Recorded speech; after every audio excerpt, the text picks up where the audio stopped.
Турнирен матч, най-важното беше да спечелиме победата.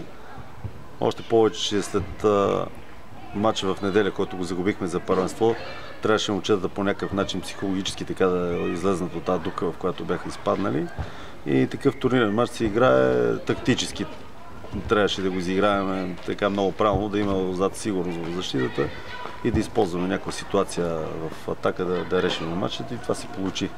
И между другото искам да кажа, че въпреки че трудно ги бихме и аз имам така доста забележки по играта на отбора, трябва да ви кажа, че отбора на Септември Симитли до сега нямат загуба в мачовете за първенство, и това ние ги бихме тук за Купата на България и сега ги биеме за Купата на Моторската лига. Единствените две загуби до сега на този отбор са им от нас, така че играхме срещу един здрав отбор, въпреки че те беха без доста така уж от основните футболисти, но тия момчета също даваха така добър отпор и съм доволен от победата.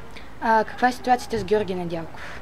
Георги Недялков напусна отбора и ще търсиме заместник. За сега не може да го намериме. Тук действаме в движение, някаква селекция правиме.